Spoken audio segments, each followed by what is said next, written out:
Welcome friend, युक्ति IAS के इस यूट्यूब चैनल पर आप सभी लोगों का स्वागत है। आज 23 जनवरी है तो दैनिक जागरण के राष्ट्रीय संस्करण न्यूज़पेपर में पीटी, मेंस और इंटरव्यू और कौन कौन से न्यूज़ को कवर किया गया है उस पर हम लोग परिचर्चा करेंगे। जो यूपीएससी एस्पिरेंट और स्टेट पीसीएस एस्पिरेंट के लिए बहुत ही महत्वपूर्ण है। साथ ही साथ जितने भी कॉम्पिटिटिव एग्जाम आप लोग फिल करते हैं उसमें पीटी फैक्ट क्या है उस पर भी हम लोग नज़र डालेंगे। आगे बढ़ने से पहले आप युक्ति आईएएस के यूट्यूब चैनल को जरूर सब्सक्राइब कीजिए, शेयर कीजिए और जो महत्वपूर्ण कमेंट में अपना सुझाव दे सकते हैं, महत्वपूर्ण सुझाव, साथ ही साथ जो भी पीटी के प्रश्न पूछे जाते हैं वो भी आप लोग वहाँ शेयर कीजिएगा।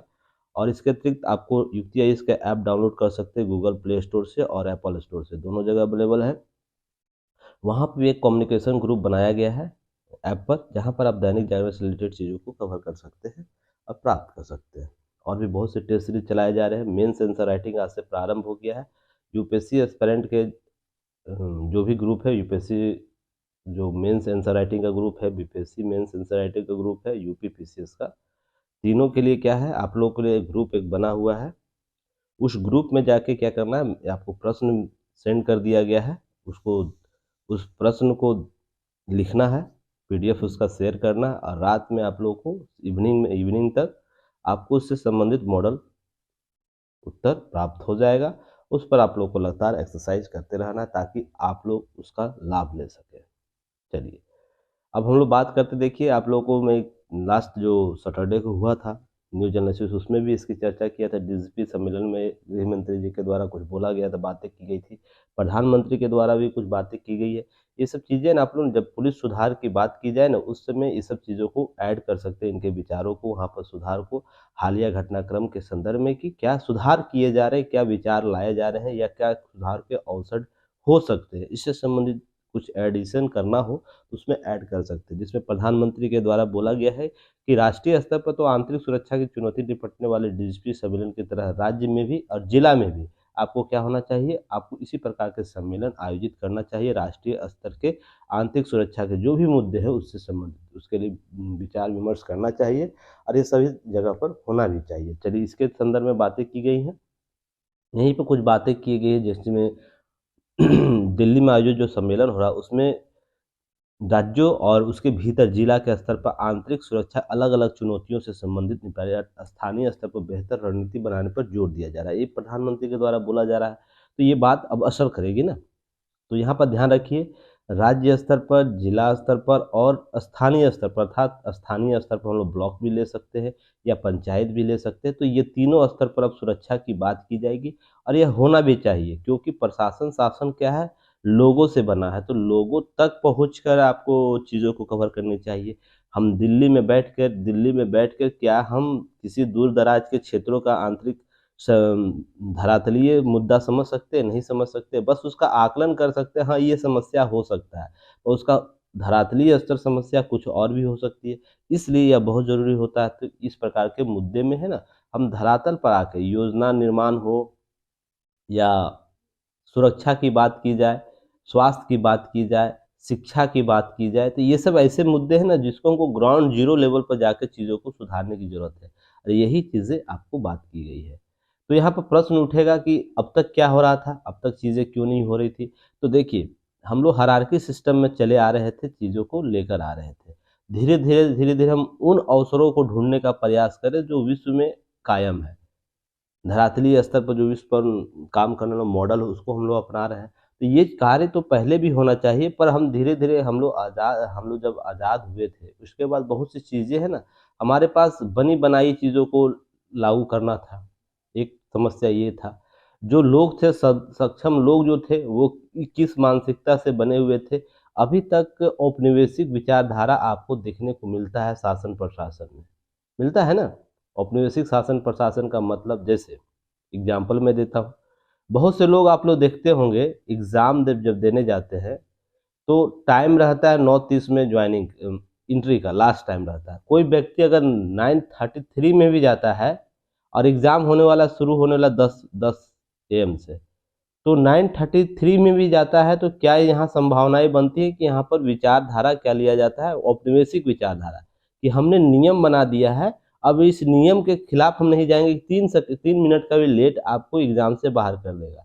ये नहीं सोचता है कि व्यवहारिक स्तर पर ये नहीं कभी सोचता है कि क्या क्या इसके एस्पेक्ट निकल कर सामने आएंगे, उस बच्चे का भविष्य कैसे प्रभावित होगा। ये कभी आकलन उस पदाधिकारी अधिकारियों के द्वारा नहीं किया जाता है कि हाँ 3 मिनट के लेट से क्या हो गया, 3 मिनट में कुछ चीज़ें बदल जाएंगे, उसके लिए क्या विकल्प उसके पास था, 3 मिनट क्या हुआ, ये तो पहले सोचने समझने की जरूरत है। तो ये चीज़ें आपको औपनिवेशिक विचारधारा का कॉन्सेप्ट लेकर आता है। दूसरा आप देखिएगा, अब जाइएगा ऑफिस में, कोई ऑफिस में जाइएगा तो ऑफिस में सारे कर्मचारी बैठे हुए हैं, सारे बैठे हुए हैं, ठीक ना। जो फरियादी होता है ना, उसके ऑफिस के चेंबर के बाहर लगे कुर्सियों पर खड़ा रहता है, उस कुर्सी पर नहीं बैठ सकता है ना।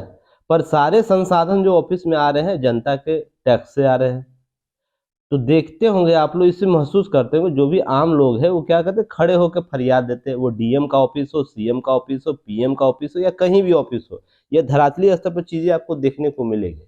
तो ये भी आपको औपनिवेशिक विचारधारा के कॉन्सेप्ट को लेकर आता है। इसी तरह पुलिसिंग में जाइए, पुलिसिंग में जाइए, पुलिसिंग में जाइएगा तो औपनिवेशिक विचारधारा क्या है। औपनिवेशिक विचारधारा है किसी भी व्यक्ति को है कैसे टॉर्चर किया जाता है। मान लीजिए आपसे अगर कुछ सूचना प्राप्त करना है तो ये क्या बोलेगा, वो कभी फ्रेंडली होकर बात नहीं करेगा, वो डायरेक्ट अपने पद प्रतिष्ठा और गरिमा के पद प्रतिष्ठा और जो ऑरा है, ऑरा के संदर्भ में आपको पहले डराएगा, धमकाएगा, उसके बाद आपसे सूचना एकत्र करेगा। तो इस यह जो टेंडेंसी है ना, यही औपनिवेशिक विचारधारा है। और आने वाले समय में ये धीरे धीरे जब हम लोक कल्याणकारी राज्य के कॉन्सेप्ट को लेकर धरातलीय स्तर पर आ रहे हैं तो ये सब कॉन्सेप्ट भी धीरे धीरे समाप्त होना चाहिए।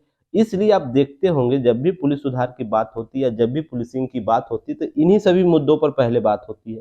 क्या आपको मैंने जब पुलिसिंग सुधार की चर्चा किया था तो क्या इन सब मुद्दों पर चर्चा नहीं किया था? सोच के देखिएगा, पहले सबसे पहले मुद्दा यही आएगा। दूसरा मुद्दा ये देखिएगा कि जब हम जन जागृति के संदर्भ में बात करते हैं, किसी भी संदर्भ में, पुलिसिंग के संदर्भ में, हालांकि बहुत से पुलिस के सुधार हुए हैं, उसके कार्य और गतिविधि बहुत बेहतर तरीके से उभर कर सामने आए, पर अधिकतर में अभी भी यह औपनिवेशिक सोच अभी कायम है। जैसे अगर हम,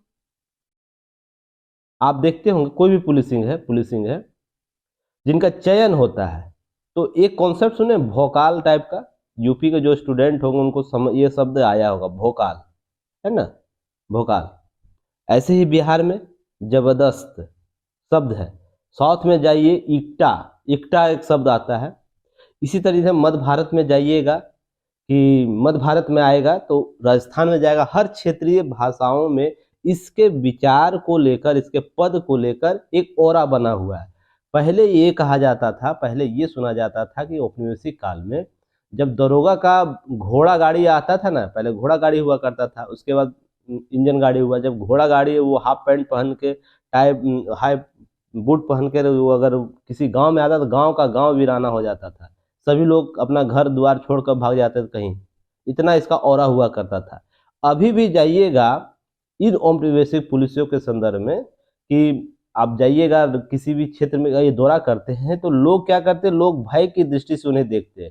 अब वो क्यों ना किसी अच्छे कार्य के लिए गया होगा, अच्छे मान लीजिए ऑडिटिंग के लिए गया होगा, अपने क्षेत्र भ्रमण में चीजों को देखने को गया होगा।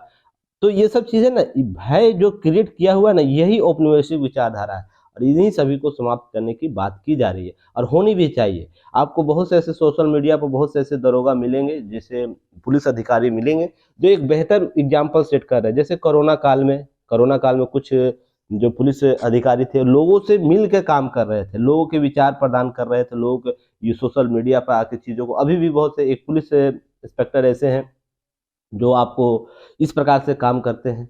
तो क्या होता है, इससे लोगों में ना पॉजिटिविटी बढ़ती है और लोग, जनता सोचता है कि प्रशासन हमारे लिए है, ना कि प्रशासन हमें दबाने के या हमारे को भी मौलिक अधिकारों का हनन करने के। ये बहुत कॉन्सेप्ट लेकर आया और देखिए यहीं पर बात की जाएगी, छोटे छोटे बातों पर फ्रेमवर्क की अहमियत की बात की जा रही है और यही आंतरिक सुरक्षा में भी आपको काम देगा।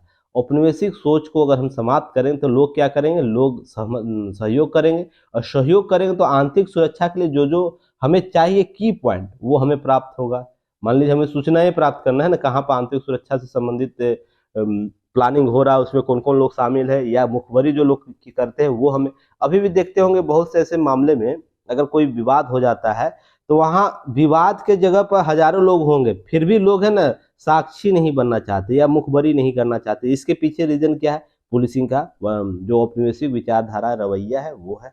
तो ये सब चीजें सुधरेंगी, इसलिए आपको धरातलीय वे पर जाकर अगर आंतरिक सुरक्षाओं को समाधान करना तो उन औपनिवेशिक विचारधाराओं को भी त्याग करना होगा। और यही बात लगातार उठ रही है और धीरे धीरे आएगी भी। दूसरा आपको ये न्यूज देखना है, भारत में बीबीसी में सुप्रीम कोर्ट के ऊपर मानते हैं कुछ लोग, जो कानून मंत्री रिजिजू के द्वारा कहा गया। और कहीं कहीं ना कहीं यह कुछ हद तक सही भी नजर आता है। बहुत से ऐसे ब्रिटिश जो ब्रॉडकास्टिंग जो जो है वो आपको न्यूज़ एनालिसिस जो करता है वो कहीं ना कहीं आपको वैचारिक रूप से है ना, वैचारिक रूप से पश्चिमी सभ्यताओं को कहीं उच्चतर और जो हमारे पूर्वी सभ्यता है जैसे भारत या और इधर के जो देश है उसकी विचारधाराओं को कहीं निम्नतर समझता है। अभी भी ऐसा नहीं कि पहले औपनिवेशिक विचारधाराओं को लेकर चलता है। ध्यान यह रखिएगा, इसका पूरा काला इतिहास है इंग्लैंड का, इससे किसी से छिपा हुआ नहीं है। फिर भी इस चैनल ने कभी भी अपने देश के इस काला इतिहास को कभी उकेरा नहीं है, ध्यान रखिएगा। वो और उकेरेगा क्यों? प्रशंसा के तौर पर ये लेकर आता रहा है। तो इसके एवज में अगर यह आकलन कर रहा है भारतीय संदर्भ को तो उसमें कुछ ना कुछ चीजें दाल या दाल पूरी दाल काली हो सकती है। यहाँ यही सब बातें समझने की जरूरत है। देखिए विवाद क्यों उठा है इसे पहले देखिएगा। बीबीसी ने एक हाल में documentary India the Modi connection को लेकर एक विवाद बढ़ता गया। 17 जनवरी को एक कॉन्सेप्ट आता है, एक डॉक्यूमेंट्री लेकर आता है बीबीसी। और देखिए दो तीन चीजें याद रखिएगा, जब भी ऐसे विवाद होते हैं उसके पीछे राजनीतिक कारण होते हैं, राजनीतिक कारण हो सकते हैं। दूसरा, वैश्विक गठजोड़ को खराब करने के लिए ये सब मुद्दे उठाए जाते हैं, या अदृश्य शक्तियों को कुछ है ना, अदृश्य शक्तियों को कुछ पूर्ति करना, हित पूर्ति करना है। तो इसी संदर्भ में ये सब मुद्दे को जब गड़े मुर्दे निकाले जाते हैं तो यही सब समस्या उत्पन्न आएगी। जहां पर सुप्रीम कोर्ट ने प्रधानमंत्री मोदी को, वर्तमान जो प्रधानमंत्री है उनको क्लीन चिट दिया है, फिर भी यह है ना सत्ता के अभ्यास के लिए क्या करते हैं लोग कि सुप्रीम कोर्ट के जजमेंट को भी कहीं उससे ऊपर समझने लगते हैं, एक मीडिया हाउस के जजमेंट को। वो अपना ये नहीं कि धरातल पे आके काम किया होगा, इस तरीके से चीजों को कवर किया होगा। कुछ चीजें समझने की जरूरत है कि जब निशाना साध रहे तो वहीं सत्ता पक्ष के दुर्भावना से प्रेरित होकर अभियान बताते हुए भारत के मोदी की छवि को धूमिल करने का प्रयास कर रहे हैं। बात यहाँ नहीं पार्टी विशेष की बात नहीं होनी चाहिए, यहाँ बात हो रही है देश की पीएम की बात हो रही है, जिस पर सुप्रीम कोर्ट ने क्या है स्टैंड लिया है कि स्टैंड यह है कि यह इस से मुक्ति इनको दिया गया है। तो यहाँ पर समझने वाली बात है कि हमारा जो आंतरिक राजनीतिक संगठन वो किस हद तक अवसरों को चुनता है, यह समझने की जरूरत है। अब कोई व्यक्ति अगर इंदिरा गांधी के मौत पर तुष्टिकरण करेगा तो क्या उसकी, कोई भी पार्टी विशेष की बात की जा रही है यहाँ पर, अगर तुष्टिकरण करेगा तो क्या उस राजनीतिक दल के राजनीतिक विचार के मानसिक हीनता का शिकार नहीं समझा जाएगा? सोच के देखिएगा, एक आतंकी घटना में इंदिरा गांधी की हत्या कर दी जाती है, कारण कुछ भी रहे हो, यहाँ समस्या ये नहीं, कारण कुछ भी रहे हो, हत्या उनकी आतंकी घटना में कर दी गई है, उसके पीछे के बैकग्राउंड को समझा नहीं गया और कोई व्यक्ति विशेष आकर ऐसा करता है तो समस्याएं उत्पन्न हो ही जाती है। तो यहाँ पर समझने वाली बात है कि हमें उस मुद्दों को एकजुट होकर राजनीतिक विचारधारा के आधार पर अगर हमें प्रॉब्लम है तो हम पुनः याचिका दायर करिए सुप्रीम कोर्ट में, पुनः याचिका दायर कीजिए। पता है सुप्रीम कोर्ट में फिर जाइएगा तो वहां से लताड़ मिलेगी, वहां से सुनने को मिलेगा। तो यहाँ पर चीजें देखिए, हम दूसरे अपने कंधे को मजबूत करने के लिए दूसरे के बंदूक लेकर चलाना हम लोग सीखें, यही समस्या यहाँ उत्पन्न हो जाती है। इसी में कुछ बातें हैं तो यहाँ पर देखिए रिजिजू द्वारा तंज कसा गया, और जरूरी भी है कि इस प्रकार के चीजों को लेकर हम है ना क्या करें, कुछ चीजों को लेकर, एक सेकेंड होल्ड कीजिएगा।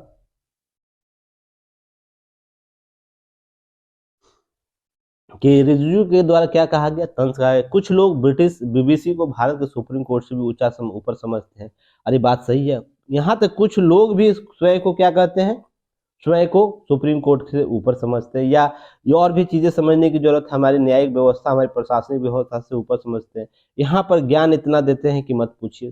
आप सोशल मीडिया के कॉन्सेप्ट पर चले जाइए, अब बहुत से ऐसे चीजों को देखने को मिलता है जो आपको हमारे राजनीतिक और प्रशासनिक व्यवस्था में मान्य नहीं है, हमें युक्ति प्रतिबंध के तौर पर देखने को मिला। क्योंकि आप एस्पिरेंट है ना, एस्पिरेंट को एक न्यूट्रल व्यू रखना चाहिए। यहाँ पर किसी भी राजनीतिक दल और किसी भी खास पार्टी से संबंध नहीं, विचारधारा को रखना है।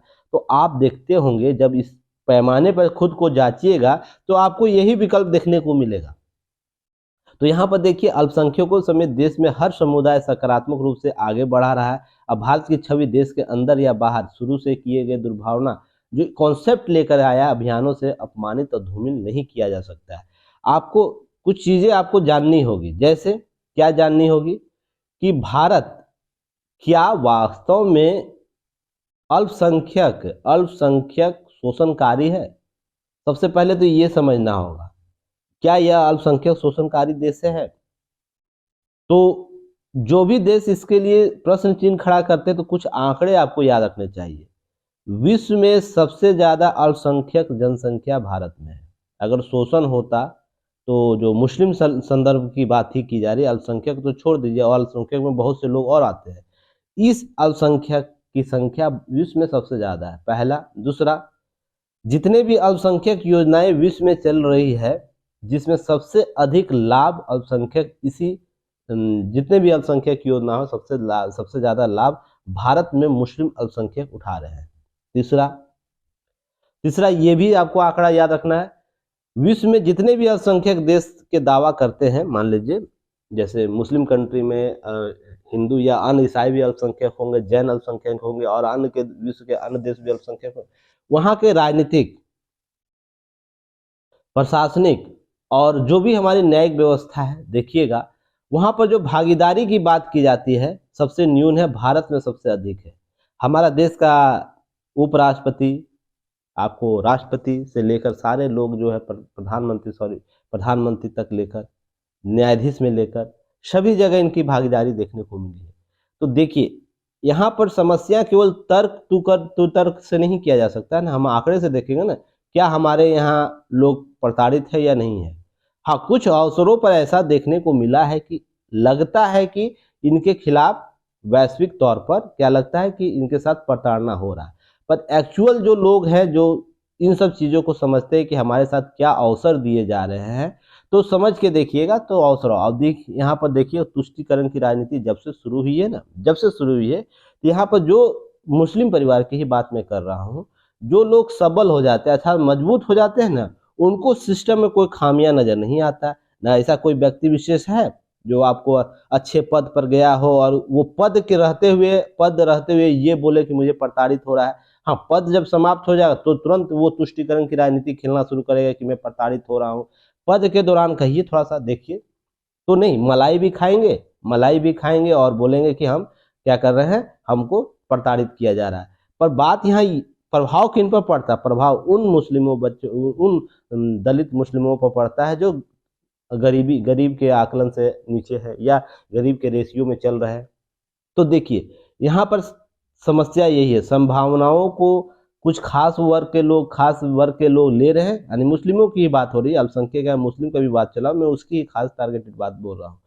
कुछ उन्हीं के वर्गों के लोग हैं ना, उसमें बहुत सी उपजातियां हैं, तो उनके सभी लोग है ना मलाई खाना चाहते हैं, पर जो है ना इसका जो असफलता का ढिकरा है ना, असफलता का जो टोकरी है किसी अन्य के सर पर, मुद्दे पर कभी भी इन्होंने सच्चर कमेटी के रिपोर्ट पर कभी भी चिंता व्यक्त किया है कि हम इसको कैसे सुधारेंगे, या कभी भी मुस्लिम समुदाय के नेता लोग ये कभी सोचे कि हाँ अल्पसंख्यक अगर कभी दलित था, कभी दबाया गया है, तो उसके प्रोत्साहन के लिए हम किस प्रकार से काम करेंगे। पर नहीं, जब भी हम भय क्रिएट करने की बात आएगी या इसको मोबिलाइजेशन करने की बात आएगी, हमें राष्ट्रीय एकता अखंडता के लिए हमें इसे यूज करना है इसके नेगेटिव वे में, तो इस समुदाय के गरीब लोगों को हम तुरंत एक्टिव कर देंगे, है ना। ऐसा आप लोग देखते होंगे ना। तो ये सब चीजें समझने की जरूरत है कि न्यूट्रल ए पर क्या है, कि हम किन अदृश्य शक्तियों से प्रभावित हो रहे हैं। अब मैंने आपको अदृश्य शक्तियां समझाया है पहले भी, अदृश्य शक्तियां क्या है, कैसे हम किसी मुद्दे को उसको पॉजिटिव और नेगेटिव रूप से अगर प्रभावित करना चाहते हैं तो अदृश्य शक्तियां कैसे काम करती है। तो यहाँ पे ये सब चीज सुनने की जरूरत है, समझने की जरूरत है। इसी में कुछ बातें आपको याद रखना है, क्या कि जो ब्रिटिश ब्रॉडकास्ट जो BBC है, जो हाल ही में आपको जो निकाला है डॉक्यूमेंट्री, वो 2 सीरीज में, जिसका प्रथम पार्ट जारी किया, उसी में 17 जनवरी से यह विवाद उठा हुआ है। जिसमें बातें की गई है भारतीय पीएम शुरुआती दौर के राजनीतिक सफर के बारे में बात की गई है, जहां राष्ट्रीय स्वयंसेवक संघ के साथ उनके जुड़ाव, भाजपा के बढ़ते कद और गुजरात के मुख्यमंत्री उनकी नियुक्ति पर चर्चा की गई है और कुछ विवादास्पद चीजों को कवर किया गया है। यहाँ पे एक चीज समझने की जरूरत है, इसी बीबीसी को अगर ज्यादा चिंता है, अगर मान लीजिए न्यूट्रल अगर व्यू कर रहा है या अपना पत्रकारिता कर रहा है या कुछ भी कर रहा है, तो यहाँ समझिएगा जब यह प्रधानमंत्री के बारे में करता है तो ठीक है, चलिए मैं मानता हूँ कि प्रधानमंत्री के बारे में तुम न्यूट्रल होकर विचारधारा लेके आ रहे हो।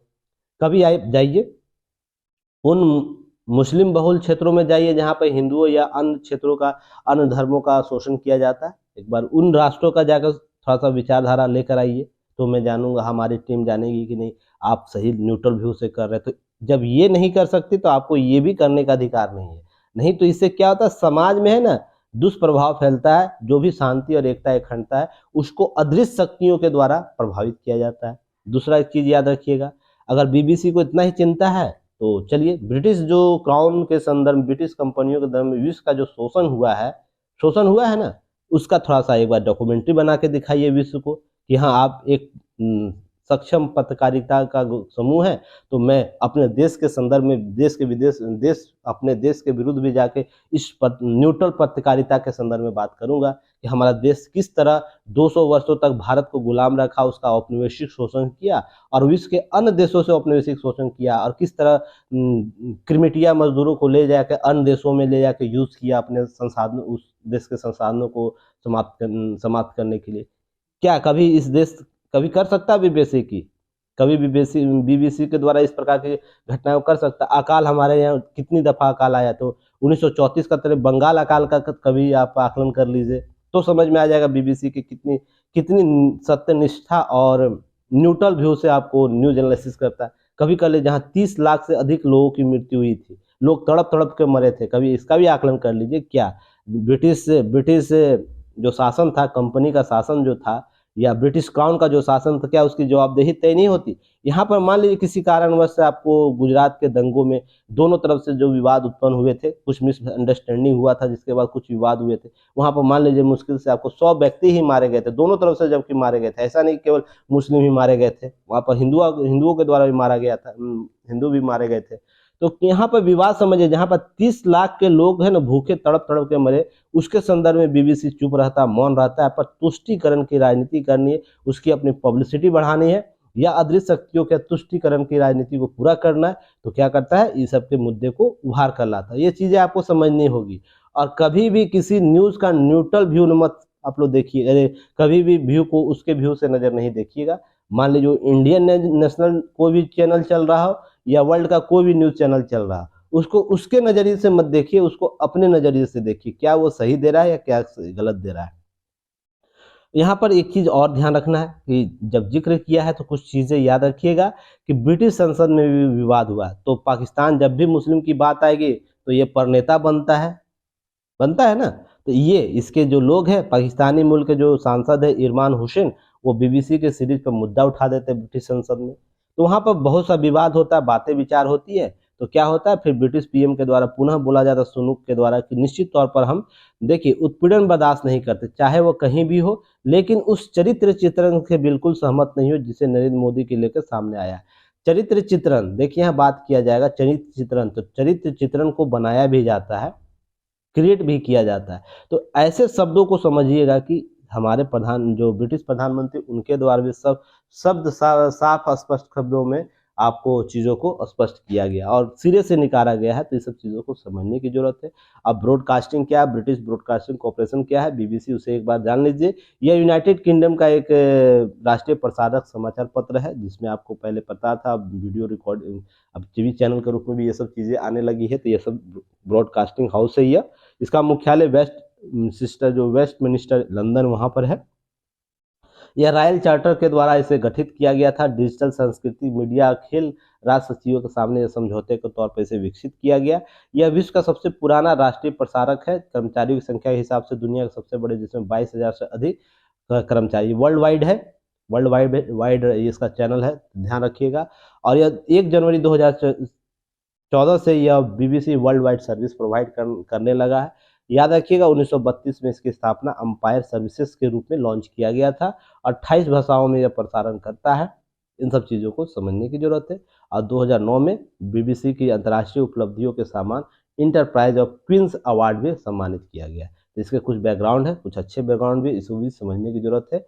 देखिए बात यहाँ कुछ आपको साफ और तौर तरीकों पर समझना होगा। जब भी हम विचारधारा की बात करेंगे ना, तो उसमें दो विचारधारा, पॉजिटिव नेगेटिव विचारधारा तो होता है ना। आप एक एस्पिरेंट है, उसमें न्यूट्रल विचारधारा आपको डेवलप करना होगा और लगातार आप इस सब चीज़ों को तथ्यों और आंकड़ों के आधार पर ही प्रस्तुत कर सकते हैं। आप मुस्लिम छात्र हो या हिंदू छात्र हो या कोई अन्य वर्ग विशेष से संबंधित छात्र हो, जब भी आप इंटरव्यू में जाइएगा आपका आकलन न्यूट्रल व्यू से ही किया जाएगा। ये सब चीज़ें आपको ध्यान में डाल लेनी है और ज़्यादा इधर उधर की बातें सोचनी नहीं है, उसका आंकड़ों से तुलनात्मक अध्ययन कीजिए। चलिए नेक्स्ट हम लोग बात करेंगे। हाँ देखिए, जो आपको 26 जनवरी में जो परेड होने वाला है उसमें थीम दिया गया राज्यों का कि असम का कौन सा थीम होगा, हरियाणा का कौन सा थीम होगा, गुजरात का नया जम्मू कश्मीर, झारखंड का देवघर का वैद्यनाथ मंदिर, लद्दाख का पर्यटन समग्र त्रिपुरा का पर्यटन और जैविक खेती, उत्तर प्रदेश अयोध्या का दीपोत्सव, उत्तराखंड मानसखंड, बंगाल कोलकाता का दुर्गा पूजा। अब देखिए यहाँ पर सेनानियों का अध्यात्म और भूमि असम का रहेगा, कुरुक्षेत्र की गीता। इसी तरह राज्यों का आपको याद कर लेना है, किस राज्य का थीम क्या था, तो ये सब चीज़ों को कवर कर लेना है। चलिए पीटी फैक्ट ये रहेगा, पूछ सकता है इस प्रकार के प्रश्न। नेक्स्ट आपको याद रखना है, इधर आ जाइए, नीचे आ जाइए। घाटे के व्यापार के संदर्भ में बहुत अच्छा बेहतर आंकड़ा दिया, चीन के साथ जो व्यापार घाटा हो रहा है उसके संदर्भ में। तो उसी के संदर्भ में कुछ चीज़ों का आपको देखिए, भारत 1991 में आता है, वैश्वीकरण को आर्थिक उदारीकरण को अपनाता है, पर आपको चीन 1978 में चीन के आर्थिक उदारीकरण का दौर प्रारंभ हो गया। उसके बाद देखिए बहुत सी चीज़ें उसने सुधार किए, इसमें दो राय नहीं है कि चीन ने अपने आंतरिक समस्याओं को समझते हुए बहुत से सुधार किए, तो उसको समझने की जरूरत है। अगर चीन अपने आर्थिक उदारीकरण के दौर में बहुत से सुधार किए तो उसके कुछ बातें हैं, उस पर हम लोग बेहतर तरीके से चीज़ों को समझेंगे। उसी में बात आपको समझनी है कि लगभग जो भारत चीन व्यापार रहा उसमें चीन ने आयात किया 118.50 अरब डॉलर का निर्यात भारत में आयात करता है, और भारत ने निर्यात किया वहाँ कितना 17.48। ये आंकड़ा आपको पहले भी व्यापार डेप्थ दे सकते हैं, लगभग 101 अरब डॉलर का हो गया है। तो यहाँ पर कुछ विशेषताएं बताई गई, धीरे धीरे सिमट गए हम। कैसे कि भारत चीन वैश्विक कारोबार की दो अहम धुरी है, जिसमें 18वीं सदी में आधे से वैश्विक व्यापार का नियंत्रण था इन दोनों देशों का। ब्रिटिश और भारत के उपनिवेश बनाए जाने से प्रभुत्व कायम था। जब भारत स्वतंत्र हुआ तो चीन में साम्यवादी दल की घरा रही थी, और उसी के संदर्भ में कुछ चीज़ें मैन्युफैक्चरिंग के डेवलपमेंट आपको 1978 के दौर से शुरू हो गया। तो यहाँ पर चीज़ें देखिएगा, 16वीं शताब्दी में क्या था, भारत की स्थिति यहाँ समझिएगा। अरब व्यापारी भारतीय उत्पादों को लाल सागर से होते हुए यूरोप में बेचते थे। अब मुनाफा इनका देखिए कितना होता, 24% का हिस्सेदारी भारतीय अर्थव्यवस्था में हिस्सेदारी वैश्विक तौर पर होता था भारत का। अभी चीन के बाद यह दूसरा स्थान था। सोच के देखिए, चीन के बाद दूसरा विश्व में यह आपको अर्थव्यवस्था में योगदान करता है, जबकि चीन याद रखिए यूरोप के साथ चीन का सीधा समुद्री कारोबार पुर्तगालियों के साथ हुआ करता था, और इसके संदर्भ में जमीनी रास्तों कारोबार होता था भारत और चीन के बीच। तो ये सब चीज़ें थी। 17वीं शताब्दी के अंत तक, अर्थात औरंगजेब की बात होगी, शाहजहां की बात होगी, उस दौरान की बात हो रही है। सालाना आय मुगलों का कितना था, 17.5 करोड़ पौंड था उस समय। इसी के दौरान हर साल 3000 समुद्री जहाज आया करते थे। ये सब आंकड़े आपको याद रखने, कभी इतिहास में अगर दिया जाए तो सब चीज़ों को कवर किया जाए। अब औरंगजेब वैश्विक आय में लगभग 24.4% हिस्सा था। जब ब्रिटिश काल आता है, जब भारत में ब्रिटिश औपनिवेशिक काल आता है, शोषणकारी होता है, तो यहाँ से लगातार गिरना शुरू हो जाता है। क्योंकि आपको पता है ना कि जब भी मुगल लोग भी थे तो यहीं पर भारत में रहकर वो अर्थव्यवस्थाओं को अपना यहाँ रहते थे, यहीं पर सारी चीज़ों का आदान प्रदान होता था, ये बाहर नहीं जाता था। हालांकि बाहर से ये लोग आए, पर बाहर इन्होंने कभी भेजा नहीं, इसलिए भारत का योगदान आपको ज़्यादा दिखने को मिलेगा।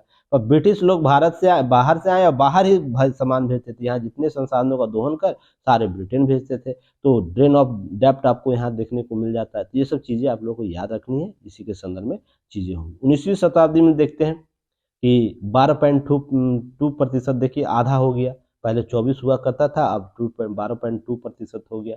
1870 तक वैश्विक आय में भारत की हिस्सेदारी इतनी रह गई।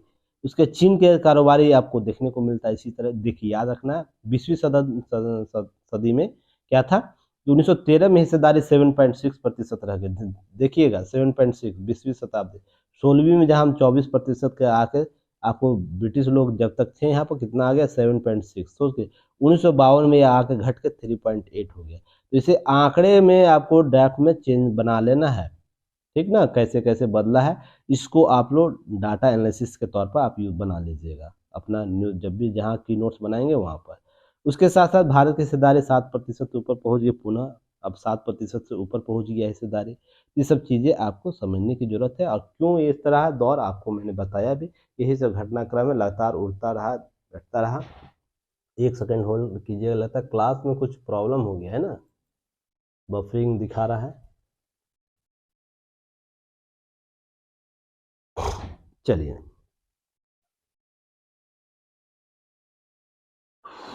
अब देखिए फिर एक लव जिहाद का मुद्दा आया है। हाल ही में रोमिला थापर एक विचारक है, उनके द्वारा कुछ बातें की गई जिससे और भी चीज़ें बदली हैं। समझने की ज़रूरत है उन सब चीज़ों को, क्या ये सही है क्या गलत है। और लव जिहाद के बारे में या इस तरह के विचारधाराओं के संदर्भ में आपकी वस्तुनिष्ठ सोच को विकसित करने के लिए इससे बेहतर आर्टिकल नहीं हो सकता है। वो दोनों पक्षों के लिए समझने की ज़रूरत होगी, कहाँ क्या दिक्कत है, और एस्पिरेंट के तौर पर आपको भी समझने की ज़रूरत है। जब भी आपसे इंटरव्यू पूछा जाएगा, आप किसी भी पक्ष के हो, मुस्लिम पक्ष के हो या हिंदू पक्ष के हो, इस आर्टिकल को आज ज़रूर यूज़ कीजिएगा, क्योंकि यहाँ पे इतना डाटा दिया हुआ, यहाँ एनालिसिस किया हुआ है, इससे बेहतर आपको आर्टिकल नहीं मिलेगा इस टॉपिक से संदर्भ में। बहुत से आर्टिकल ऐसे मिलेंगे जो बातों को बनाते हैं, बातों के संदर्भ में बोलते हैं, भविष्य में कुछ विचारधाराओं को विकसित करते हैं कि हाँ ऐसा हो सकता है, वैसा हो सकता है, ऐसा है, अर्थात कल्पनाओं पर आधारित आपको चीज़ों को देखने को मिलेगा।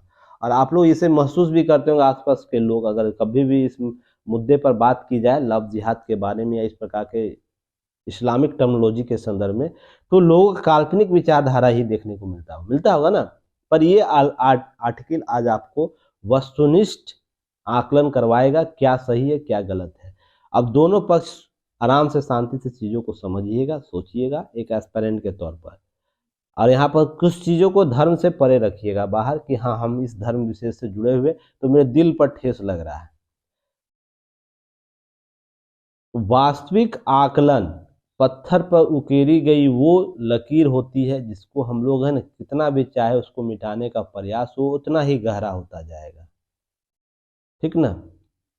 नहीं तो अगर ऐसा नहीं होता है तो पुरातन काल में जो आलेख मिले हैं प्राप्त शिलालेख में, वो क्या समाप्त नहीं हो जाते, नहीं हुए। इसके पीछे उस लॉजिक को समझिएगा, क्या वो सही है क्या गलत है। तो चलिए आराम से चीज़ों को समझिएगा। 14 जनवरी को नई दिल्ली में एक कार्यक्रम के दौरान वामपंथी इतिहासकार जो है रोमिला थापर, जिसकी बुक आप लोग भी पढ़ते होंगे इतिहास के संदर्भ में, लव जिहाद को काल्पनिक बताते हुए इसे दक्षिणपंथी संगठनों के दिमाग की उपज बताने का प्रयास किया। दक्षिणपंथी विचारधारा क्या है, इसके दिमाग की विचारधाराओं के उपज बताते हैं रोमिला थापर, और इनको मात्र काल्पनिक बताते हैं। इसके संदर्भ में बिल्कुल यह इनको नहीं पता है, चीज़ें वस्तुनिष्ठ मैं मानकर चलता हूँ कि लव जिहाद के बारे में इनको जीरो पता है, ठीक ना। हालांकि इनको बहुत बेहतर तरीके से पता होगा, या अन्य को भी बहुत बेहतर तरीके से पता है। तो यहाँ पर चीज़ों को समझने की जरूरत है। तो दक्षिणपंथी संगठनों को उपज बोलते हैं, ये चलिए सही है, मान लेते हैं उपज है। क्या वास्तव में लव जिहाद जैसा कोई कुछ टर्मिनोलॉजी है भी, या कोई कार्य कर रहा है, गतिविधि हो रही है, या इसको समझने की जरूरत है, या फिर यह इस्लामोफोबिया से जनित एक मिथक है, यह भी बात कही जा रही है। क्या कुछ ऐसा कॉन्सेप्ट है सोसाइटी में, या कोई मिथक बना के उभार दिया गया, जैसे बोल देता है ना भूत भूत है, भूत इस एरिया में भूत है, अगर कोई हित हो पूर्ति करने के लिए क्या करता है, सभी लोगों को अगर इस प्रॉपर्टी से दूर रखना है तो क्या कहता है लोग, भूत है कहता है ना, सुनते होंगे आप लोग। तो उस भूत के कॉन्सेप्ट में बहुत से लोग यहाँ जाते नहीं है इस एरिया में, और यहाँ पर छिपे छुपे तौर पर बहुत से अनलीगल काम होते हैं ना, ऐसे देखते होंगे आप लोग, मूवियों में देखते होंगे, बहुत जगह देखते होंगे। तो इस चीज़ को समझने की जरूरत है, क्या ये एक मिथक है तो इसकी पड़ताल अगर करनी है तो सामने आ जाएगी, इसकी पड़ताल की वास्तविकता सामने आ जाएगी। हम इसकी पड़ताल करेंगे तो कैसे हम इसकी पड़ताल करेंगे? तो कुछ डॉक्यूमेंट होंगे, कुछ लेख होंगे या कुछ विचारधाराएं जो वर्ल्ड में एग्जिस्ट करती, वर्ल्ड में मान्य है, उन्हीं पर हम लोग करेंगे ना। या कुछ ऐसा लेख है, साक्ष्य है, इसी पर हम करेंगे। बातों पर हम क्यों करेंगे कि एक्स व्यक्ति, वाई व्यक्ति, जेड व्यक्ति कुछ कह रहा है, हम इसको इसी आधार पर करेंगे। तो चलिए अब हम देखते हैं इसके बारे में बातें क्या की गई। किसी भी सभ्य समाज में प्रेम संबंधों के धर्म और मजहब की दीवार आड़े नहीं आनी चाहिए, ये पहले ही बता दिया गया और ये होता भी है। बहुत से ऐसे एग्जाम्पल मिले हैं जो आपको इन सभी से परे जाकर यह प्रेम और विवाह, प्रेम जैसे कॉन्सेप्ट को, निश्चल संबंध को स्थापित किया गया है। तो इन सब चीज़ों को समझने की जरूरत है। यह प्रेम जो है निश्चल है और अनंत तक ये चीज़ों को, भावनाओं को काल्पनिक करने वाली चीज़ें हैं। जहाँ पर अगर किसी धर्म मजहब की दीवार आड़े आती है ना, तो समस्या वहाँ एकत्र हो जाती है। तो उसकी मंशा,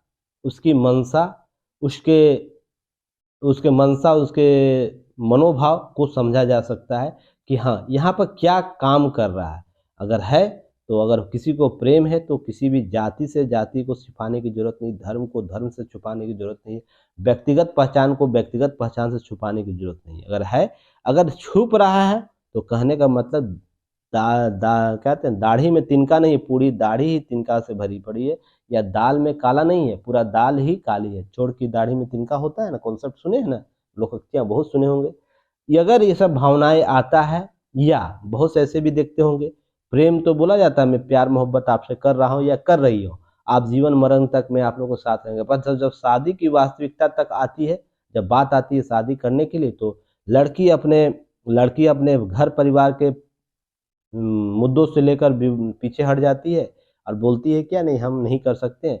पर इस दौरान वो 5 साल 10 साल या तो बहुत दौर तक भी आपको 1-2 साल तक देखने को मिलता होगा, रिलेशनशिप में रहती हैं और उस अनंत तक चले जाते हैं जहाँ पर बैकअप लेना किसी दूसरे पक्ष के लिए, वो लड़का हो या लड़की हो, तो वो नहीं ले पाती। यहीं पर लड़का पक्ष भी बोलता है कि हम पारिवारिक दायित्व से घिरे हुए हम तुमसे विवाह नहीं करते, तो महिलाओं का शोषण भी हो जाता है इसी दौरान। ये सब चीज समझ, जब ये हो गया बीच में, तो ये प्रेम नहीं है, यह अवसर है। ये समझने की जरूरत है, लड़की के द्वारा भी लड़कों के द्वारा भी, दोनों के द्वारा अवसरों का है ना लाभ लिया जाता है। ऐसा नहीं कि केवल लड़के ही अवसरों का लाभ लेते हैं, लड़कियां भी लेती है। अब इसको ना केवल उस संदर्भ में मत समझिएगा कि दलित है, दबलित है और आपको क्या कहते हैं, शोषित है महिलाएं। ऐसा एग्जाम्पल नहीं है, बहुत से ऐसे एग्जाम्पल है जो लड़के लड़कियां इन विचारधाराओं को बदली है। तो ये सब कॉन्सेप्ट को मत जाइएगा, बस ये समझिएगा मैं क्या बोल रहा हूँ। किसी प्रकार का सय, शंका या प्रलोभन आता है तो आपका प्रेम निश्चल न होता, वहां पर प्रश्न चिन्ह खड़ा हो जाता है। क्या है कि कुछ अवसरों का लाभ लेना चाहते हैं, कुछ आपकी मंशा होगी उसके पीछे, या तो फिर आप कुछ किसी उद्देश्य से काम कर रहे हैं। यही 3 चीजें आपके साथ काम करने वाली है। तो इसको हम लोग समझेंगे इसी के संदर्भ में। देखिए, कोई भी अपनी मजहबी पहचान अगर छिपा रहा है, छल से किसी व्यक्ति झूठे प्रेम पास में फंसाकर मंत्रांतरण के दबाव डाले जा रहा है, या फिर उसके लव जिहाद जैसी संज्ञा देनी अनुचित होगा। तो ये समझिएगा आप, अगर कोई छिपे से ये सब काम कर रहा है, प्रेम पास में फंसाकर मंत्रांतरण जैसी, धर्म मंत्रांतरण जैसी कॉन्सेप्ट को लेकर आ रहा है, तो सवाल तो होंगे ही ना। अब वो 1% हो या 10% हो या 20% हो या 10,000%, कितना ही परसेंट क्यों ना हो, अगर इस प्रकार के घटनाओं में एक मेल और एक फीमेल अगर विवाह कर रहा है, दोनों अलग अलग से हैं, इसमें मेल मुस्लिम है और फीमेल हिंदू या अन्य धर्मों से संबंधित है, और उसे मंत्रांतरण कराया जा रहा है इस्लाम में, और उसे इस्लामिक रीति रिवाज जबरदस्ती सिखाई जा रही है, उसके रहन सहन को सिखाई जा रही है। तो यहाँ पर ये चीज़ समझने की जरूरत है कि यहाँ पर आपसे सवाल जरूर हो गया। यहाँ पर आप किसी भी तुष्टीकरण की राजनीति से पीछे नहीं हट सकते, क्योंकि आप मुस्लिम हैं तो आप पर सवाल नहीं किया जाएगा। एकदम बिल्कुल ये कॉन्सेप्ट अपने दिमाग से निकाल दीजिए। या हिंदू भी करेगा तो आप अन्य वर्ग के लोग भी आपको प्रश्न चिन्ह खड़ा करने की जरूरत होगी। यहाँ पर समझ के देखिएगा। पर यहाँ पर एक चीज और अब यहाँ पर सबसे बड़ा कॉन्सेप्ट आप लोग ये समझिएगा, जितने लोग अभी तक लव जिहाद को समझते होंगे वो यही समझते होंगे कि यह भाजपा या जो हिंदू धर्म संगठन है उसके द्वारा गढ़ित शब्द है, वो अपने अवसरों का लाभ लेना चाहते। तो यहाँ पर आप एक चीज आज जान लीजिए कि एकदम बिल्कुल ये गलत अवधारणा है। यह दक्षिण के उन राज्यों में, केरल के क्षेत्रों में विकसित कॉन्सेप्ट है, जहां पर ऐसी घटनाएं आपको लगातार वहां देखने को मिली। वहां के मुख्यमंत्री के द्वारा उठाए गए ईसाई संगठनों के द्वारा उठाया गया कॉन्सेप्ट है, जिसे हम आज पूरे क्षेत्र में, भारत के अन्य क्षेत्र, उत्तर भारत क्षेत्रों में या अन्य क्षेत्रों में हम बृहद पैमाने पर देखते हैं। जैसे देखिएगा, यह शब्दावली भारत के भाजपा प्रभाव वाले क्षेत्रों में बजाय दक्षिण के उन इलाकों में सुनने को आया था जहां भाजपा का प्रभाव अत्यंत सीमित था या न के बराबर था। अर्थात केरल के राज्यों से यह उभरा हुआ कॉन्सेप्ट है, जहां पर लव जिहाद जैसे कॉन्सेप्ट को डेवलप किया गया था। क्यों? अब इस पर प्रश्न चिन्ह आप खड़ा कीजिए कि नहीं, या हाँ, हालांकि इन सब चीज़ों पर अब इन उत्तर क्षेत्रों में विचारधाराएं बदली है, असम में देखने को मिल रहा होगा और भी राज्यों में देखने को मिल रहा होगा, पर इसका ओरिजिन कहाँ से हुआ, इस चीज़ को समझना है। तो ओरिजिनिटी आपको केरल उन वामपंथी राज्यों से हुआ है जहाँ पर ऐसे विचारधाराओं को, जहाँ खुला विचारधाराएं मानी जाती थी। सोच के देखिएगा, वहाँ पे इन सब सवालों जवाबों से प्रश्न चिन्ह आपको स्वयं जवाब मिल जाएगा। अब कुछ एग्जाम्पल आप देखिएगा, एग्जाम्पल दिखाते हैं। लखनऊ के चांद मोहम्मद जो सुशील मौर्य के फर्जी पहचान के साथ एक हिंदू युवती से शादी विवाह रचाती है, तमाम तरह का प्रताड़ना देती है। इस पर केस फाइल भी होता है और चीज़ों को आपको दिखाया भी जाता है, बताया भी जाता है, जिसमें गो मांस के खिलाने का आरोप है। सोच के देखिएगा, अब प्रेम विवाह करता है, अपना पहचान छिपाता है, उसके बाद क्या करता है, उसके बाद जो हमारे जो हिंदू धर्म रीति रिवाज में जो ये चीज़ें नहीं मान्य है, उसको मंत्रांतरण करके खिलाने का प्रयास करता है। इसके पीछे का मकसद क्या हो सकता है, स्वयं आकलन कर सकते हैं। चलिए दूसरा एग्जाम्पल, प्रयागराज में मोहम्मद आलम ने अनूप प्रताप सिंह उर्फ सोनू नाम बदलकर, अब इसको याद रखिएगा, 21 वर्षीय नर्सिंग छात्रा के साथ संबंध बनाए, ताकि बल्कि अपने भाइयों के साथ भी ऐसा करने का दबाव डाला। अर्थात सामूहिक बलात्कार के संदर्भ में चीजें देखने को मिली थी। अब यहाँ पर बिहार में वाल्मीकि नगर में एक युवती, हिंदू युवती का आरोप लगाया गया कि जाकिर पहचान बदलकर उसके साथ प्रेम प्रपंच रचा, उसके यौन शोषण किया। ऐसी सूची अंतहीन होती जाएगी। तो ये सब चीजें, बहुत सी सूचियां, लिस्ट फेयर लिस्ट है। तो आंकड़े याद रखिएगा, वर्ष में जो मीडिया रिपोर्ट पिछले वर्ष से कवर कर रहा है, जिसमें आपको देखिए 150 से अधिक लव जिहाद के मामले आए। सोच के देखिएगा, जिसमें से 99 है ना, मुस्लिम युवकों ने अपनी मजहबी पहचान छिपाकर अधिकांश हिंदू युवकों को अपने प्रेम जाल में फंसाता है। उसके बाद ये सब चीजें, इनमें छह ने तो अपने विवाहित होने के भी आपको जानकारी छिपाई। जो मीडिया में आ रहा है उसकी रिपोर्ट हो रहा है, जो मीडिया में नहीं आ पा रहा है उसका अनगिनत रिपोर्ट तो होगा ही ऐसे। और ऐसे मामले में देखिए 99 ऐसे व्यक्ति हैं, मुस्लिम व्यक्ति, पुरुष, जो अपनी मजहबी पहचान छिपा रहा है। अर्थात अपने यहाँ वो वेशभूषा कुछ और रहेगा, मुस्लिमों में वेशभूषा है ना कि ये सब चीजें फॉलो करना, वो फॉलो नहीं करेगा। उस समय है ना, वो क्या कहेंगे, उस समय वो इस्लामी प्रवृत्ति का हितैषी बन जाता है, जब इस प्रकार से काम करता है, एक नए कॉन्सेप्ट को लेकर चलता है। अगर वही व्यक्ति विशेष खास वजहों से अगर इस्लाम के उन नियमों को पालन नहीं करता है, तो उसे क्या बोला जाता है, किस शब्द में शब्द यूज किया जाता है, आप लोग को पता है, काफिर इसको कहा जाएगा। काफिर के तौर पर इसे, या तो इसे जन्नत के जगह जहन्नुम के रास्ते के लिए कुछ सब टर्मिनोलॉजी यूज किया जाता है। तो सोच के देखिएगा, अगर वो व्यक्ति विशेष अगर इस प्रकार के कार्य कर रहा है तो उसे क्या बोला जाता है, एक जिहाद कर रहा है, एक नए कॉन्सेप्ट लेकर आ रहा है, मुस्लिमों के संदर्भ में नए अवसरों को डेवलप करने के लिए इसे जन्नत प्राप्त होगा। तो यहीं पर एक ही व्यक्ति के कार्य समय समय पर बदल जाते हैं। तो ये दोहरी रणनीति हुई ना, दोहरी तरीके हुए। तो आप पर सवाल उठाए ही जाएंगे कि आप क्या कर रहे हैं। मुस्लिम पहचान, अगर प्रेम करना है तो मुस्लिम पहचान लेकर आओ। तो उनको पता ही है कि अगर हम ऐसा करेंगे तो हिंदू महिलाएं भी आपको इसके संदर्भ में एक्टिव हो जाएंगी और आपको क्या करेंगे। अब यहीं पर एक चीज समझिएगा, इसको अन्यथा नहीं लीजिएगा, बस समझने के लिए मैं बात बोल रहा हूँ। मुस्लिम जो पुरुष हैं अपने हर अधिकारों में है ना नम्यता रखते हैं। अर्थात वो अपने वेशभूषा में परिवर्तन कर सकते हैं, अपने जो फेस का कटिंग, दाढ़ी रखना या इस प्रकार के रीति रिवाज, टोपी पहनना सार्वजनिक स्थलों पर वो नहीं करेंगे, उनको छूट प्राप्त होती है। पर मुस्लिम महिलाओं को बोलेंगे कि आप कहीं भी जाइए तो बुर्का और ये सब चीजें पहन के जाइए, क्योंकि आपकी ये पहचान है ना, कम्युनिटी की पहचान है।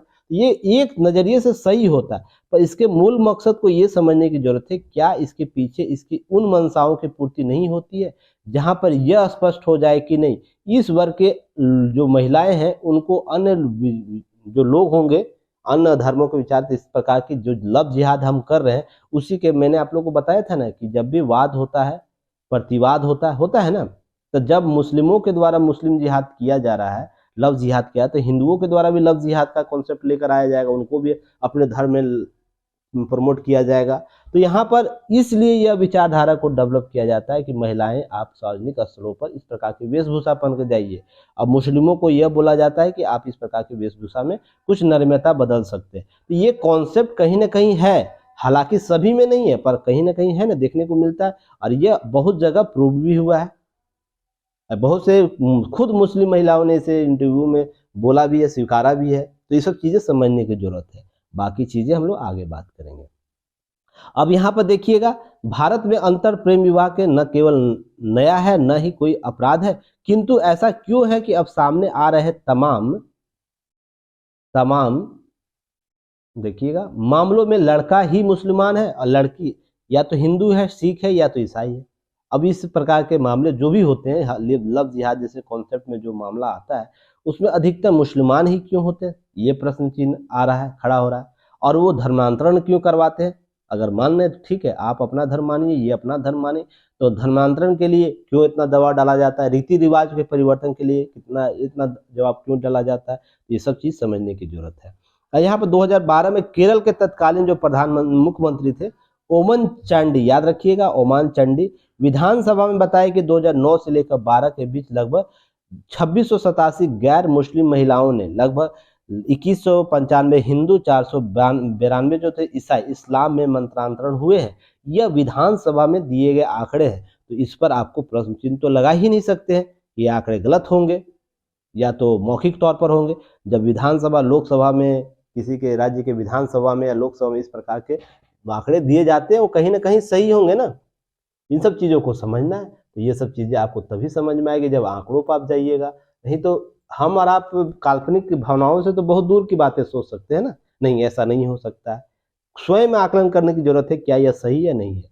अब यहाँ पे देखिएगा, मजहबी सबाब पाने के हेतु तकया याद रखिएगा, तकया का अनुसरण किया जाता है, जिसमें छल कपट वाजिब है। इसलिए भारत जैसे जितने भी लव जिहाद के मामले आते हैं, उसमें अधिकांश मुस्लिम अपनी इस्लामी पहचान छिपाने हेतु बिना किसी कुफ्र, याद रखिएगा कुफ्र, को बोध के माथे पर तिलक, हाथ में कलवा और हिंदू के नामों से आदि उपयोग करते हैं।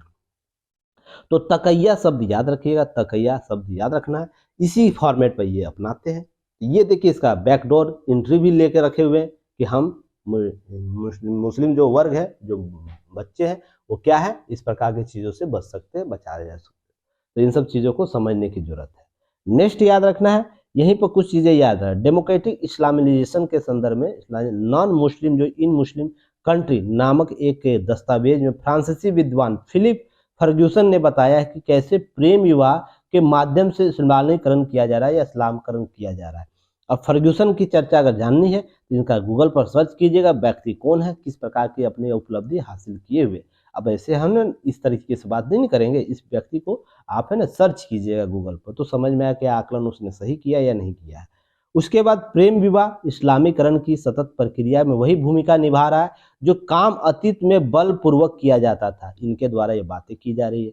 इसके बाद इस्लामी शोधार्थी एक है, इस्लाम के ही एक शोधार्थी व्यक्ति है,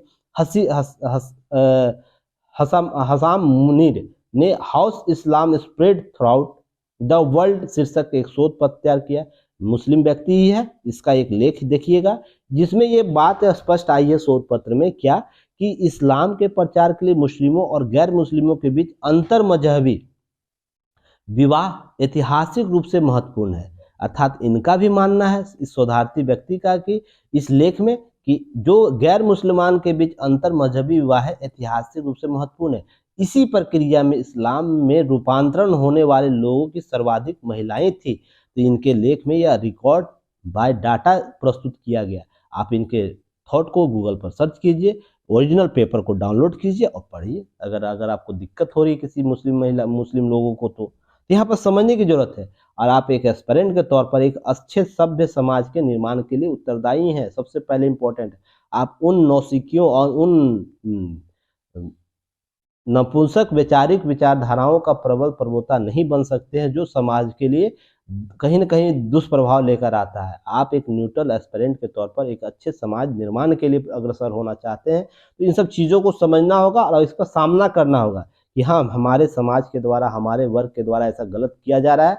आप प्रेम विवाह कीजिए तो अपनी ओरिजिनल पहचान के साथ कीजिए। अगर कोई व्यक्ति विशेष आपसे विवाह कर रहा है इस तरीके से, तो ये इस पर कोई सवालिया निशान नहीं लगा सकता है। पर आप जैसे ही छल कपट से लाएंगे तो कोई भी विशेष होगा ना, आप पर सवाल निशान करेगा। तो ये सब लेख और प्रलेख के संदर्भ में ही समझा जा सकता है।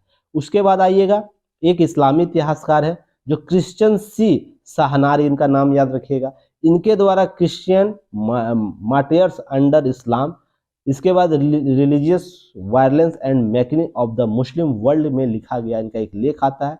उनमें लिखा गया है क्या, इस्लाम शय्यन कक्ष के माध्यम से ईसाई दुनिया में फैला है। सोचिए देखिए, शय्यन कक्ष अर्थात जो जनसंख्या बढ़ रही है इस्लामों के संदर्भ में, यहाँ पर शय्यन कक्ष के संदर्भ में बात की गई। तो यहाँ पर यहाँ के संदर्भ में समझना स्पष्ट तौर पर गैर मुस्लिम महिलाओं से मुस्लिमी पुरुष जो है, इस्लामी मुस्लिम पुरुष विवाह का विशुद्ध मजहबी एजेंडा चलाते हैं, इनके द्वारा भी बोला गया है।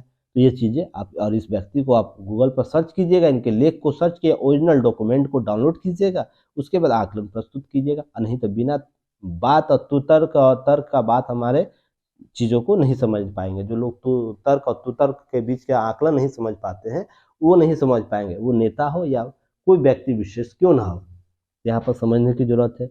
उसके बाद एक चीज़ और याद रखिएगा, यहाँ पर एक लेख और याद रखना है। देखिए यहाँ पर जुलाई 2010 में केरल के तत्कालीन जो मुख्यमंत्री और वरिष्ठ वामपंथी नेता जो थे वीएस अच्युतानंद ने राज्य में, जो केरल राज्य की बात हो रही, योजनाबद्ध तरीके से मुस्लिम युवकों द्वारा विवाह के माध्यम से जो ईसाई युवतियों के मंत्रांतरण का उल्लेख कर चुके हैं। केरल उच्च न्यायालय भी बार बार ये सब चीजें कहता है। लव जिहाद जैसे संगठनों के खिलाफ, जो लव जिहाद जैसे खिलाफ केरल ईसाई संगठनों ने वर्ष 2009 में सबसे पहले आवाज बुलंद की थी। यह किसी हिंदू विशेष धर्म पंथों के द्वारा नहीं उठाया गया मामला है। हालांकि अब वर्तमान सजग हुआ है तो अब चीजें ज्यादा धरातल पर देखने को मिल जा रही। तो आपको लगता होगा कि नहीं, हिंदू विशेष ही इसका विरोध कर रहा है। नहीं, बिल्कुल एकदम विचारधारा से निकाल दीजिए कि यह केरल के राज्यों से निकला है, उन मिशनरियों से निकला जहां पर इसे ऐसा लगा। केरल उच्च न्यायालय इस पर बार बार सवाल उठाया है शुरू के दौर पर। हाँ, 2014 के बाद आपको मुस्लिम तुष्टीकरण की राजनीति में आपको देखने को मिला, बदलाव देखने को मिला होगा। लोग 2014 के बाद विकास की राजनीति को पसंद करना चाहे, वो मुस्लिम वो तलाक, ट्रिपल तलाक का मुद्दा हो या अन्य मामला हो, जहां पर महिला के अधिकारों को सुरक्षित करने की बात की गई है। तो अन्य जो तुष्टीकरण के राजनीति करते थे तो उनके द्वारा और भी विवाद को बल दिया जाने लगा। तो आम जो लोग हैं, जो पढ़े लिखे नहीं, उनको लगता है कि नहीं, यह हिंदू संगठनों के द्वारा उठाया गया मामला है और मुस्लिमों का शोषण किया जा रहा है। तो मुस्लिमों का शोषण यहाँ नहीं हो रहा है, यहाँ पर चीजों को समझिएगा, उनके अधिकारों को दबाया नहीं जा रहा है। यहाँ पर वास्तविकता से प्रश्न चिन्ह किया जा रहा है कि आप गलत तरीके से चीजों को कर रहे हैं। तो आप पर सवाल तो करेगा ही लोग ना, सही तरीके अपनाइए तो आप पर कोई सवाल नहीं करेगा। अब मान लीजिए आपके पास एक गाड़ी है, ओरिजिनल गाड़ी है, तो गाड़ी है तो ओनरशिप इसका आपके पास है, तो कोई आपसे सवाल कर सकता है नहीं ना। पर वही गाड़ी आप कहीं से चुरा के लाते हैं, कहीं से आपको दिया जाता है, गिफ्ट तक दिया जाता है, तो आपको उस पर सवाल बार बार उठाया जाता है, उठाया ही जाएगा और लाजमी है उठाना। क्यों आप कहीं किसी सामान को लेकर आ रहे हैं, किसी दूसरे राज्य से, किसी दूसरे देश से किसी का सामान ग्रहण कर रहे हैं, तो आपको सवाल करता है ना कि आप चोर है। तो इसी तरह चोर कॉन्सेप्ट में यह आपको सवालिया निशान किया जाएगा। उसके बाद पुलिस पकड़ेगा आपको, पुलिस सवाल करेगा, शासन प्रशासन आपसे सवाल करेगा, उसके बाद न्यायपालिका आपसे सवाल करेगी और अंत में जनता भी सवाल करना शुरू कर देगी। तो कितना बचिएगा आप, अर्थात आप में ही कहीं गलती ना, सिस्टम में आपने इस सब चीज़ों को डेवलप किया। एक रिपोर्ट आपको बताता है कि इसके लिए कुछ लोग जो पकड़े गए थे लव जिहाद के मामले में, तो उन्होंने यह बयान कबूल किया है कि मुझे ना, हम लोगों को क्या कहता है, इस लव जिहाद के लिए फंडिंग की जाती है। और फंडिंग कौन करता है, ये रेट तय किया हुआ किस व्यक्ति, ब्राह्मण के व्यक्ति को, लड़की को, अगर कोई लड़का अगर प्रेम विवाह में लाकर उसका धर्मांतरण करता है तो उनको कितना रुपया मिलेगा, वैश्य के फिर उसके बाद वैश्य हो गया, उसके बाद आपको क्षत्रिय, वैश्य और शूद्र के लड़कियों को सभी का वर्गीकरण किया गया है। किसी अच्छे व्यक्ति, अच्छे घराने के लोगों के लिए अगर करता तो उसके लिए भी रेट तय किया गया। उसने गछा है ऐसे वीडियो, और वीडियो पड़ा हुआ है यूट्यूब पर, ऐसा नहीं कि मैं अपनी बातों से कह दे रहा। वीडियो सर्च कीजिएगा यूट्यूब पर, वो वीडियो मिल जाएगा जो बयान दिया वो बच्चा।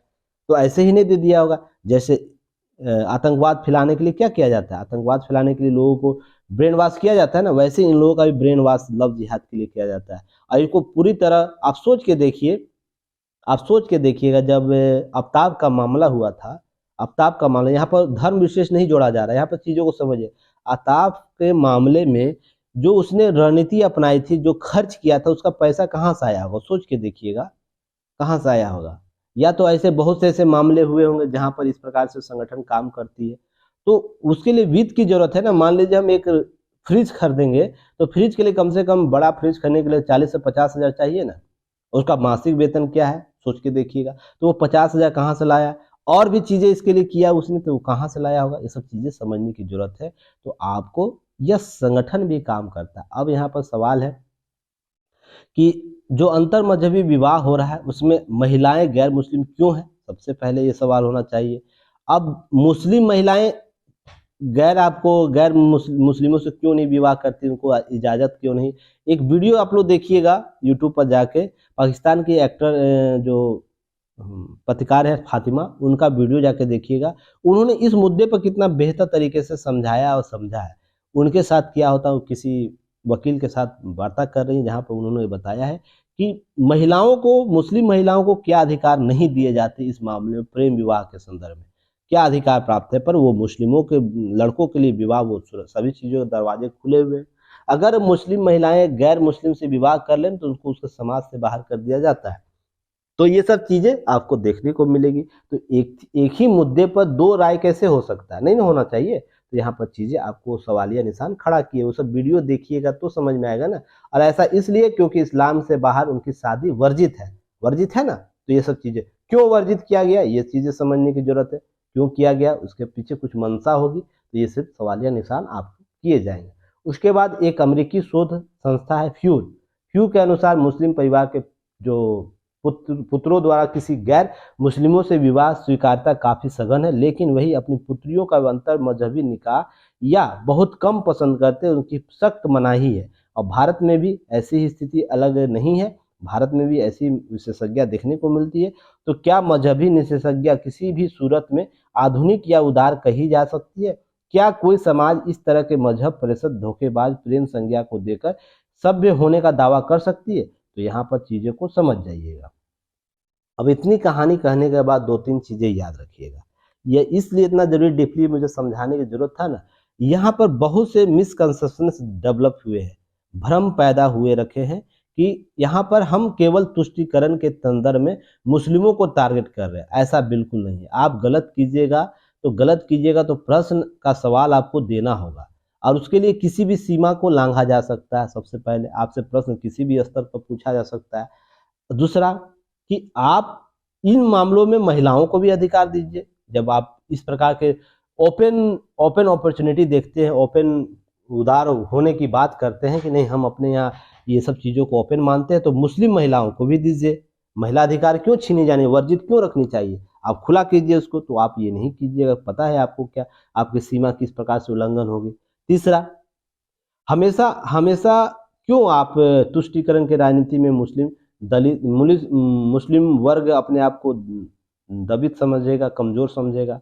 आपके लिए संगठन बना हुआ है, संगठन तरीके से काम कीजिए और चीज़ों को एक सभ्य समाज बनाने के लिए चीज़ों को डेवलप कीजिए। तो आज के बाद कभी भी लव जिहाद के मामले में आएगा ना, तो 3-4 जो आंकड़े आपको मैं दिया हूँ, यहाँ पर पेपर में दिया गया है, उसके बारे में जो एक्सप्लेनेशन किया गया उसे आप जरूर समझिएगा। उसी आधार पर आप मुस्लिम वर्ग के लोग हों या तो हिंदू वर्ग के लोग हैं या किसी अन्य ईसाई, जैन धर्म, बौद्ध, सिख, कोई भी हो, उसके लिए आंकड़े आपको ऐसे ही प्रस्तुत करना है। और जो मुस्लिम वर्ग के लोग हैं वो अपने आप में चिंतन कीजिए, क्या ये सही कॉन्सेप्ट है। मैंने आप लोगों को कभी बताया था ना, किसी भी चीज़ का वाद इतना स्तर तक मत बढ़ा दिया जाए जिसका प्रतिवाद उसका है ना, प्रतिवाद जब उभर कर सामने आए उसके लिए ना आपके पास कोई संगठन काम करने लायक नहीं हो। संगठन अर्थ करने का मतलब कि आप उसके विरोध प्रतिरोध में भी खड़ा नहीं हो पाएंगे, क्योंकि आप जब कर रहे हैं तो ऑटोमेटिक प्रतिवाद आएगा। और ऐसा घटना देखने को भी लगातार देखने को अब बहुत से हिंदू वर्ग भी इस प्रकार के काम गतिविधि करने का प्रयास कर रहे हैं, करेंगे भी। अब क्यों नहीं करेंगे, ये भी सवाल ये उठता है। जब आप इन सब मंशाओं के संदर्भ में करेंगे तो वो भी करेगा ना, या कोई ईसाई या जैन या तो फिर सिख भी करेगा। तो इस सब चीज़ों को समझने की जरूरत है। एक सभ्य समाज बनाना है तो हमें है ना इन सब परंपराओं से, इस प्रकार के कूटनीतिक चालों से बचनी होगी। आपको प्रेम करना है तो अपनी वास्तविक पहचान करके कीजिए। अगर कोई हिंदू महिला तब आती है आपके पास तो आप है ना दावे के साथ यह बोल पाइए कि हम प्रेम विवाह किए हैं। वो महिला भी गर्व महसूस करेगी कि मेरा जो हस्बैंड या शोहर है वो इस प्रकार के किसी बैकडोर पर्दे के पीछे आकर उसके पीछे मनसाओं के संदर्भ में नहीं किया है। और आने वाले समय में देखिए, मैं आपको बोल रहा हूँ ना, आने वाले समय में आप 150-200 साल वेट कीजिए, कोई धर्म मजहब यहाँ पर वर्ल्ड में कॉन्सेप्ट काम नहीं करने वाला है, क्योंकि यहाँ टेक्निकल वर्ल्ड हो जाएगा कुछ वर्षों के बाद, 100-150 साल के बाद। तो ये जो चीज़ें वर्तमान 50 साल 60 साल का ही स्यापा है, बम है, फूटेगा, बार-बार चीज़ों को होगा। ये सब चीज़ों को लेकर आपको इतना सजग होना है। अगर किन्हीं की भावनाएं ठेस हुई है तो उसके लिए क्षमा। इसलिए नहीं क्षमा कि आपकी भावनाएं ठेस हुई, इसलिए कि आपको मैंने कटु कटु है ना वास्तविकता से परिचय करवाया, फिर भी आप नहीं समझ पाते हैं। तो देखिए, आपके मानसिक विकास की जरूरत होगी, क्योंकि आप उन सब चीज़ों को, प्रश्न को कभी नहीं रोक सकेंगे जो लाजमी है, ठीक ना। तो लाजमी प्रश्न को सहन करने की भी कैपेसिटी आप डेवलप कीजिए, ताकि सब देखिए इंटरव्यू में जब प्रश्न पूछ देगा तो वहाँ पर नौकरी पेशा की बात होगी तो क्या करिएगा, न्यूट्रल जवाब दीजिएगा ना। पर अभी क्यों नहीं दीजिएगा, सबसे बड़ा प्रश्न है कि अभी क्यों नहीं दीजिएगा, अभी क्यों नहीं अपने व्यवहार में लाइएगा, अभी क्यों नहीं अपने समाज के प्रति अन्य जो लोग ऐसे कर रहे हैं उसको समझाइएगा और एक बेहतर समाज निर्माण की बात कीजिए। तो ये सब चीज़ें आपको डेवलप करने की ज़रूरत होगी। इसके बारे में कमेंट सेक्शन में ज़रूर बताइएगा, क्या इन सब चीज़ों से किस प्रकार से फील करते हैं। ज़्यादा चीज़ों को समझने, मॉडरेट करने की ज़रूरत है। जो वास्तविकता है, डाटा है, उस पर काम कीजिए। देखिए, फ़िनलैंड की बात चर्चा हो रही है, लगातार दिल्ली में विवाद हो रहा है। तो फ़िनलैंड की क्या व्यवस्था है, शिक्षा व्यवस्था, उसको आप लोग इस अंडरलाइन लेख में देख लीजिएगा। कुछ विशेष बातें नहीं की गई है, वहाँ पर कौशल विकास को बल दिया जाता है, इसलिए 56 से अधिक देश हर साल इसमें आपको फ़िनलैंड का दौरा करते हैं, जिसमें आपको फ़िनलैंड की अर्थव्यवस्था में जो जो आपको, एक सेकेंड,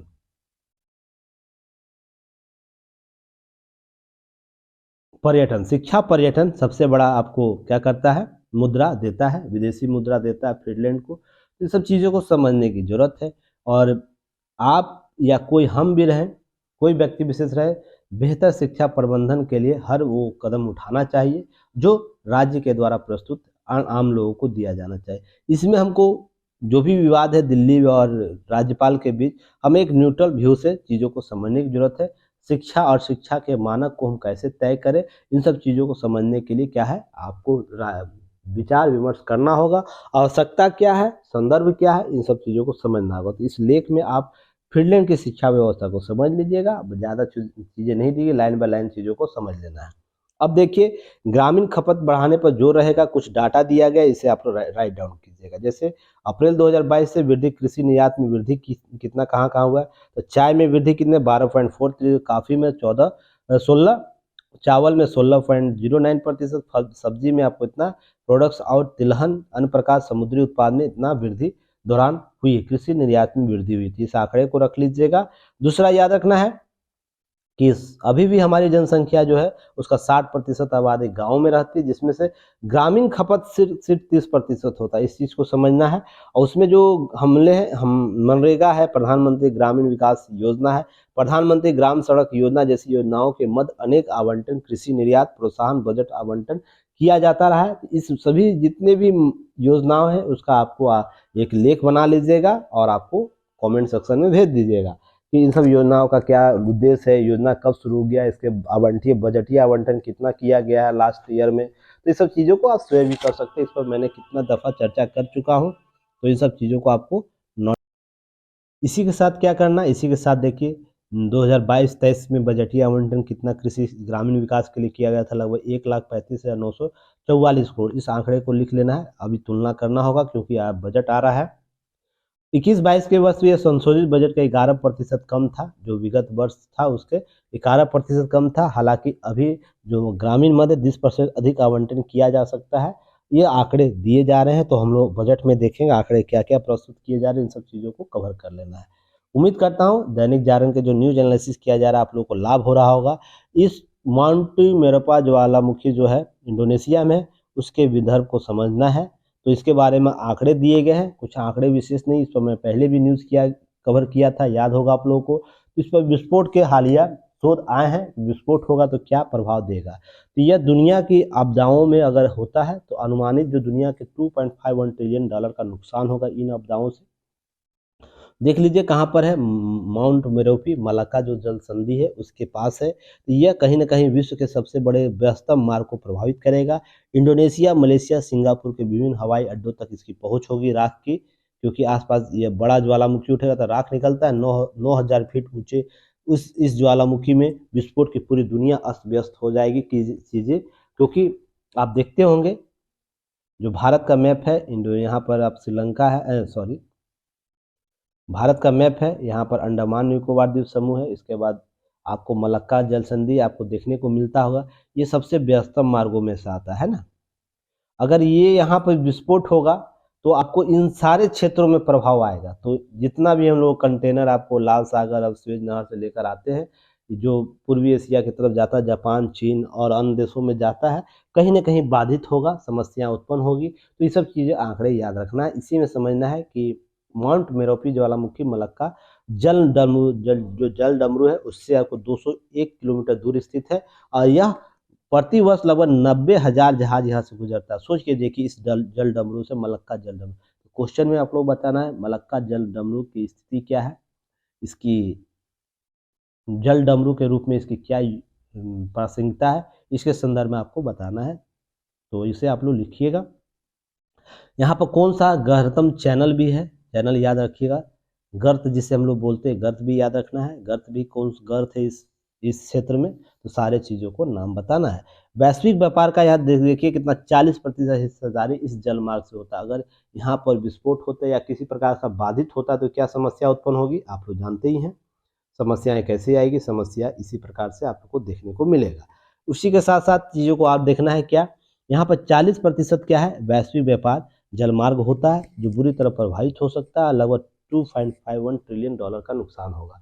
तो ये सब आंकड़े आपको याद रखने हैं। इससे पहले भी 3 दफ़ा इस पर विस्फोट हो चुका है, और ऐसा आकलन किया जा रहा है कि विस्फोट अगर इस बार होता है, क्योंकि जैसी संभावनाएं व्यक्त की जा रही है, तो ऐसे इन सब चीज़ों को आपको याद रखना है। ठीक है, तो चलिए फिर कल हम लोग मिलते हैं नए न्यूज एनालिसिस के साथ।